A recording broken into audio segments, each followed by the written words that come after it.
Number says Ghana na ye Ghana.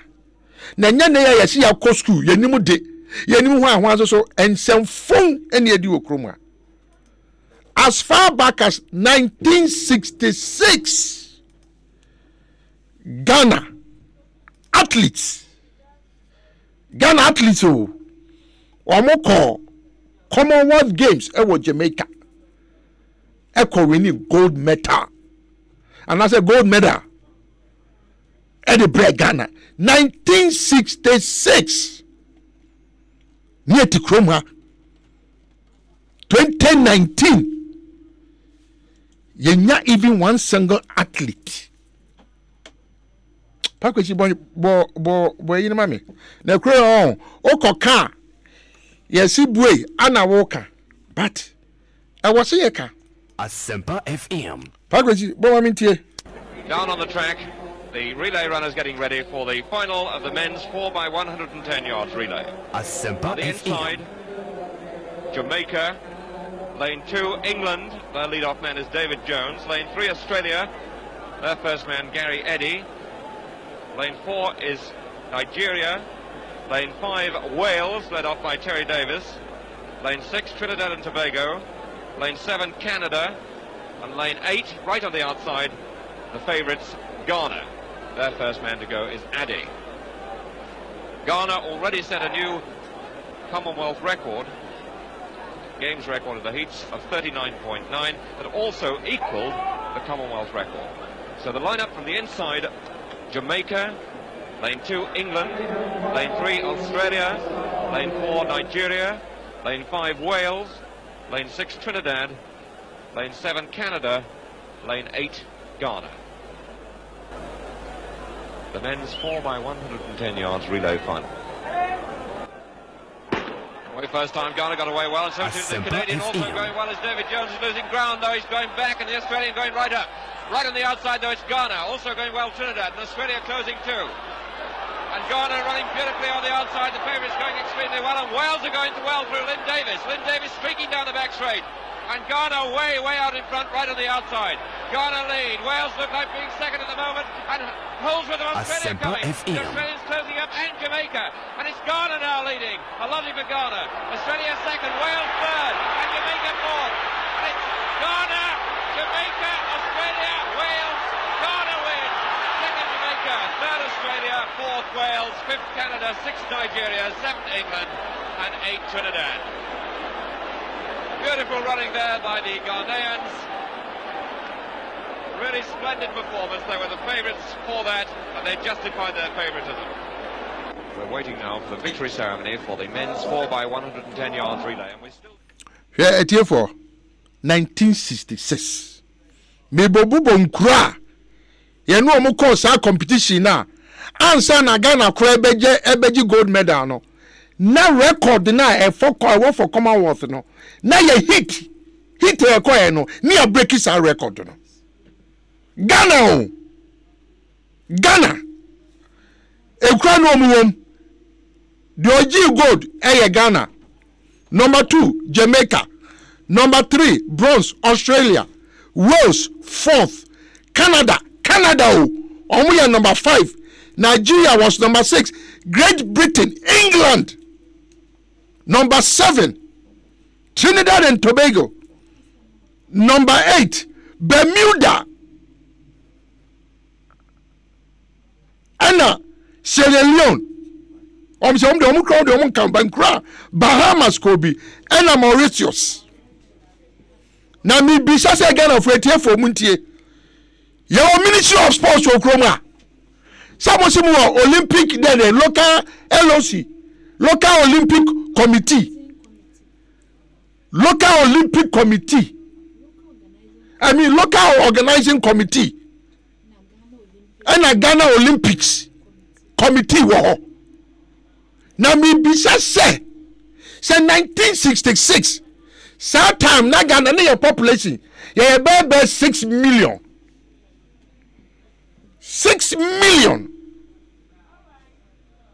Ni enukra ni be 3 million. This is na see etimi any a quote is England, Canada, Wales, Jamaica, and 100-meter sprint. 4x4 Jamaica 4 and I say ekita warm. Now Bibisa say what went wrong with Ghana? Yekoka, me see the leadership of Ghana has failed Ghana. I challenge everybody. Say 1966.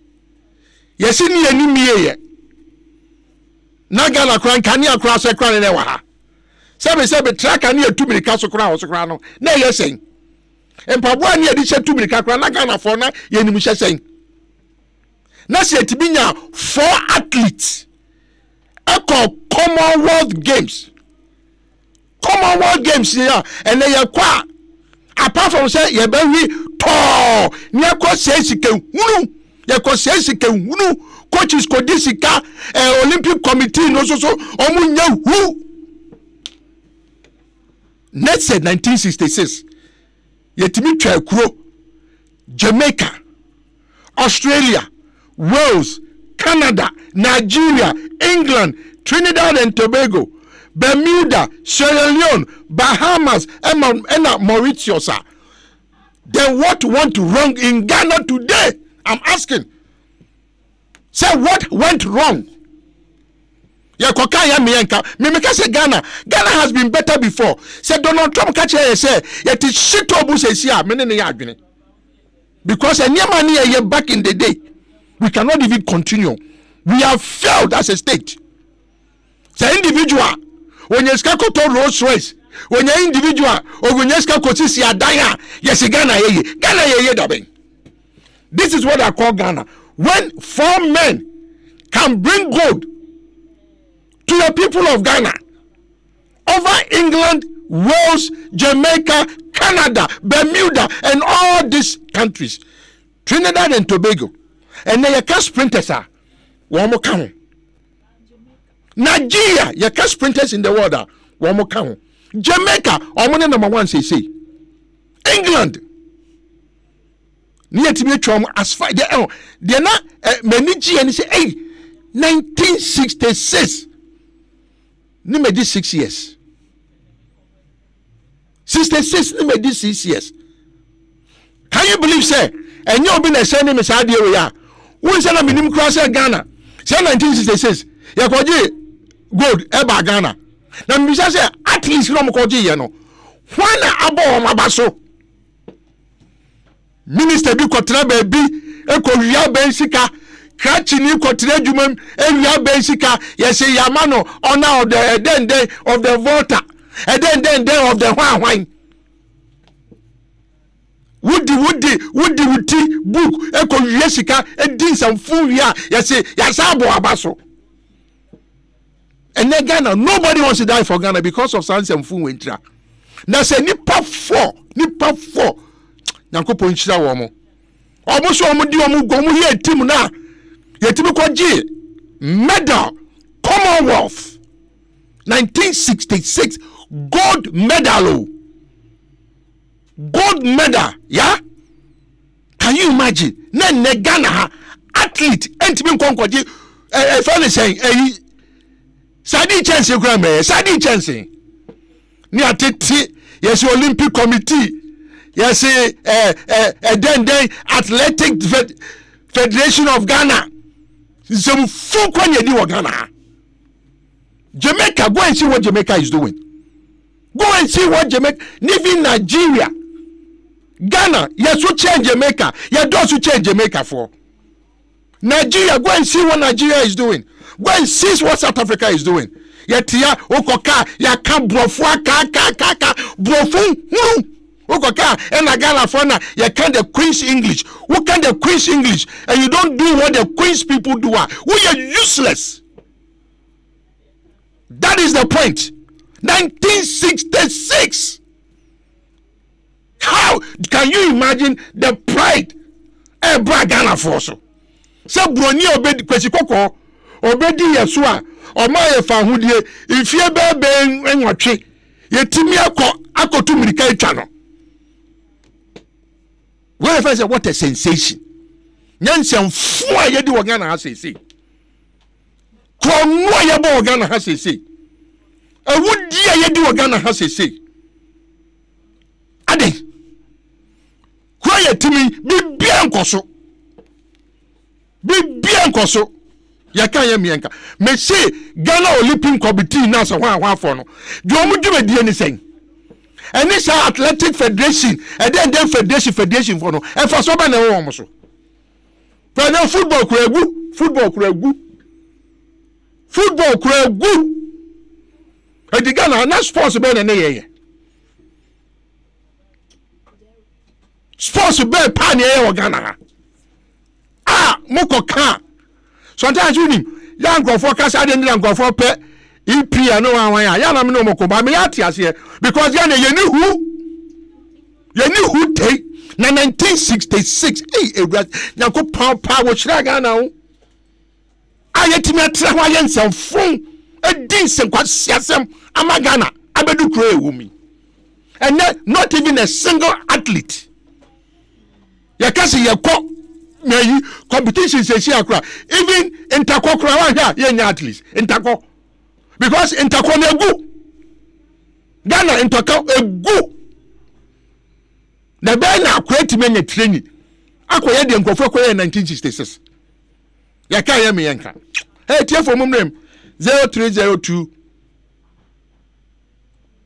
16545 0302 216 456 0302 216 545 0302 216 546 1966.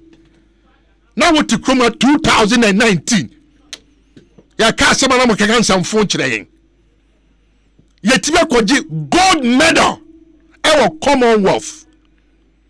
Me bobo kura ye no mo koya kire mo. Na obi ehun se na nya nkuro kitwa. Yani Jamaica. Yani Australia. Hello. Good afternoon. Good afternoon. Afternoon. Me pa choko so. Kofi asemi ho ni akura be experiment ana me tell that me say Ghana call for more expecting good medal na me bujiri me.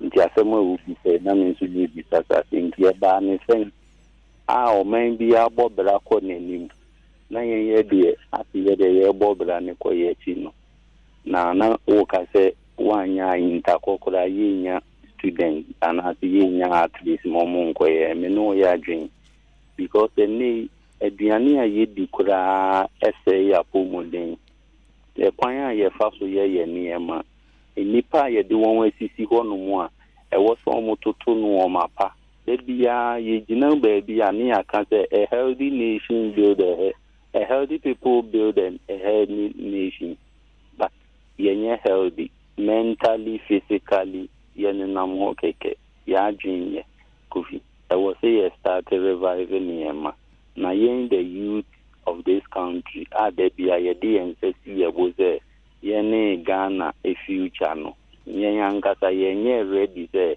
we be take Ghana because nsemfunu yema fun a ekoso no say yen ankasa ye serious say yen need the future leaders and ya sorry ye bibi ema omo hu say you ampa omo de ye man medasi hello bravo kinyango ma su je nkan e bi sun kan uni e ma jam fi Francis nka se o da so ma jam fi ko so ewrade ntina ni mu ntro no mo ho ban fi watamfo nse wa ono obusia nyina nyankopon ntina ni mu ntro mo adwuma pa wo ye amen de ani kan se on se football ne ho asem ni athlete ho asem a o kan bravo fi eno ma die egu kura o ye mpa yin o mo mo wa yin o da bia pa me kan wa o be kan no kura de se o bravo fi no kura o kan pe ni ye tan na atamfo ni pe wa adintu down kura ba te ye adwuma ye si ye nye citizen no spectators nti mo kan no kura no na ye mpa yin fo mo mo ni nda ho na ha ye mpa yin fo no mo mo wa ye bravo fi ye ya gudie so on se football no na ma Hini football ni kuregu football kuregu wa Ghana ha yenya egu mi football mi hwe ebi ni eno kotoko mi kotoko na minim no eno kotoko ni enie anase house opok eno house eyi mama kwa no house no enie offense no house no enie dabi so enti omo moa e bibia sei bibia sei No, uko kan ye see u didi mpanfo atem. What ya see? Jordan Kota no mo any wo Olympics ni enie.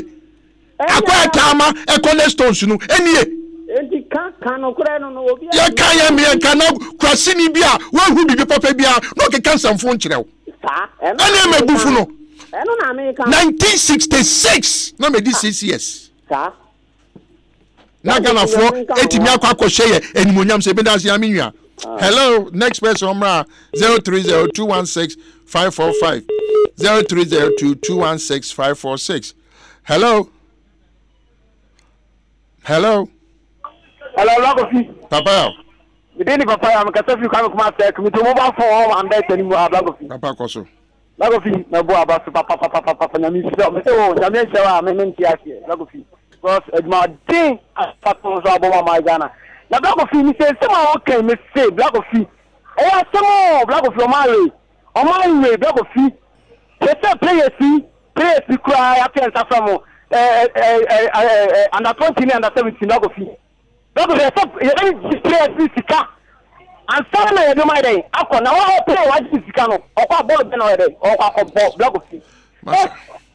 Coach Jim Cobra. And I don't get an attempt to money. Papa ya, meka omomuto mirika. Ghana Blasters apart from African Cup. And you know what Ghana. But in Crawford 98 and Crawford 9 Commonwealth, Echo G gold, Ebre Ghana. William Womudi, William Crawford Crow. And so know what the Chrome animal, William Usain both. William Carl Lewis, William Ben Johnson. Well, come for Koji only more. Not America or two or my room. That was I can't go to my room. What ye? What in the night? I Papa, me gano, a chilekra, no, I am mobile. And then try a chaguno so. I crack it one. When were you from? Oh, what are you going to control my phone? And can you follow? I'll go by ya. What you got by former president, the Mama, 100 million. Hey, how much is the phone every day? Etiano. 100 million is coming up, Professor. You are the what do 100 million? I'll talk it to me. Papa, Mamma Casamuncho. Me, Manafu be a friend of Rex Broby. No, to me cannot quite brooch. On yet the strongest man ever Ghana says, no athletes, no. And what they get no meaning of friends or your event. Me call me who matabisu. Now stand chat. Say you be my girl no. But the whole bank no. On be my girl need 2,000. Me buffy na me throw a check of 2,000. A check again no. Stand chat. And some foot in the zoo kroma. Stand chat. Omo promote to Liverpool kroma. Me am cause boy kroma some fo. Ya can in kwasi fo na di animo. Kroni etim in kwasi fo na di anim. Abani na krona yeye. Any fra fo na di anim. Hello. Capito. Yes, sir. Abutre. Agbedefu ya munya abotete. Sa German kan kwa nyame abode. Agbedefu mame nka so to. Agbedefu. I beg you. You mame 5 seconds. Mame 5 seconds. Agbedefu. Mama 20 seconds. Make sure Agbedefu. Sa nema Ghana. German nka. Ene si abotre. Ene nyame mre pa. Ene magana nyeye no. Koso mewie. Capito. Mewie koso. Yeah, I ma we ni adi wa sato so say wodo ni tumika. Ayi, na o ka say 96 no. Na ho na president. Na discipline be na ho no. Ah? Ye be ye tu aban, ye ku aban, adi aban ye nye no. Anya mu na ti. Se ko athlete na se si ye pe sumia. Ye fo bi o figure how. Ye se ko fo bi o bucha o ye gede ni o ye train ho no. Ebe na wetu akọ ani. Enti de okay ni de utsela ana uka no kwede so no masa adina anya je buawie sisi aminu ka se omo de omuska che artist ala se football mu no omuska ye kwa omo de ani mu no oma mi omuni ani stiadi hu bia na se vision je ma o man at Ghana enti ye na edi enkofa abroche sa se na Donald Trump ka se Africa shit go no mi anuka so double times 20. What I say, at the capital, Bidasi, so to you, so yeah, now, but to see can have a man, why? When you are grateful, Ghana for entina munye ye no apart from scam on nwene fe ho hwe woni ebi na wo ka me pacho mama akwa mo akasa mama simi nkan bi mama akwa mo akasa mama simi nkan bi mama wo kwa mo akasa mama simi nkan bi agbedefu mama simi nkan bi ai okay mama simi nkan bi ai ate wo de kasa fine asema na aka me sika aba na me bo wan ka say me nyansa me nim wan ka say enimonium enimdia me wo me pacho mama agbedefu mama ka say mo cho mama ka say mo cho Ghana for mo anya sikasem mo nya kro no boda broni ti wono no adwuna wo dwene ne say obeya dia amafo ho beto wo mo ai bia sika ho ma wanya bi wodi obia no asisika ebe se na dia wa ya yi beginning no kra adwene kra this start here kra ye wrong Africa for your problem no your problem pa no broni o ye play no ya from the right brothers o tu no atwe from pim oni ni nwia we tu no atwe from pim Ghana han ke be ga se o mo ya abefo se fie we abefo nko anadwo o mutu he emena so kanawu ensemfo yin na me boss sad quartet no omokoje Olympic Games ma Olympic medal ma ye no gold medal ma ye no 1966 no omabu hwafo nyakopon hira wo mo so mfo ko bi kapito ma sorry so